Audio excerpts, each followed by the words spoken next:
Hi, cherries. Ever watched All of Us Are Dead and found yourself totally mesmerized by Namra?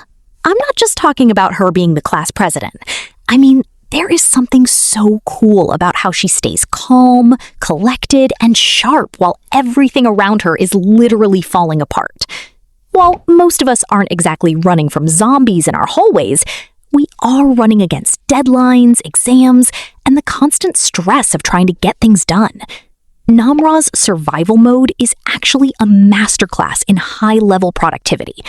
If you've ever wished you could trade your scattered, anxious study sessions for the focused, I have this under control energy of the class president, you are in the right place. Today, we are going to break down how to study like Namra. We aren't talking about pulling all-nighters or drinking 5 cups of coffee. We are talking about science-backed methods that make you efficient, calm, and honestly, just a lot smarter. Let's get into it. Step 1. The strategy of the observer. Namra is observant. She doesn't just jump into action, she assesses the situation first. In studying, we often skip this. We just open the book and start reading from page 1. That is the quickest way to waste time. Before you touch a single page, you need to be the observer. Look at your syllabus, your notes, or your assignment prompt. Ask yourself, what is the most critical information here? This is based on something called the Pareto principle, or the 80-20 rule. In almost any subject, 20% of the material will give you 80% of the results. You don't need to know every single word in the textbook. You need to know the core concepts, the main themes, and the definitions that keep coming up. Namra survives because she identifies the threat. You need to identify the core information. Before you start, spend 5 minutes just looking at your chapter headers, the bold words, and the summary at the end. That is your map. Don't start walking until you know where you're going. Step 2. Deep focus. The zombie-proof environment. Have you noticed that Namra rarely gets distracted?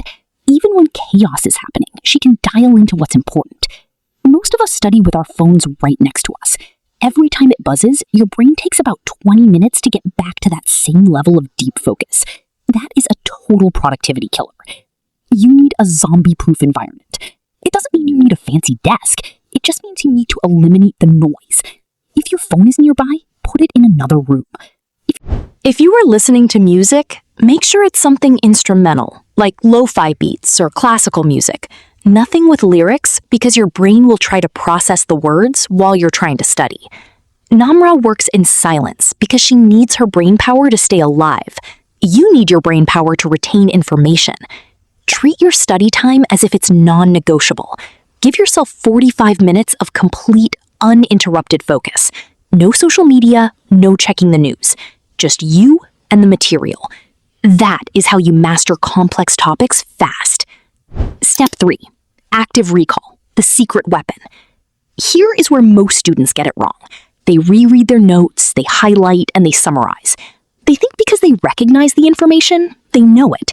But that is passive learning, and it's a trap. Namra doesn't just watch what's happening. She engages with it. She plans. She tests her environment. You need to do the same with your brain using active recall. Active recall is simple. Don't read the book. Close the book.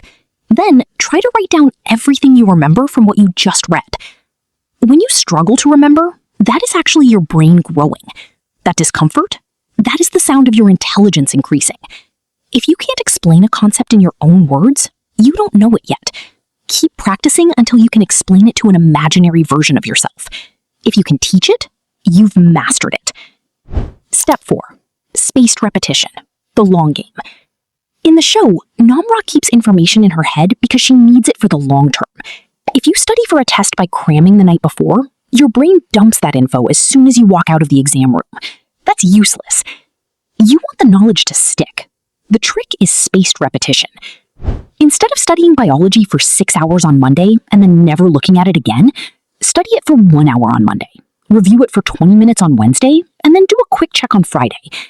When you revisit information right as you were about to forget it, your brain realizes, oh, this must be important, and it moves that information from short-term memory to long-term memory. It's like sharpening a blade. You don't sharpen it once and expect it to stay sharp forever. You hone it consistently. Ultimately, Studying like Namra isn't about being perfect. It's about being disciplined. Motivation is a feeling, and feelings change. You won't always feel like studying. You won't always feel inspired to open a textbook. But discipline is a habit. It is doing the work regardless of how you feel in the moment. Namra doesn't wait to be in the mood to save the day.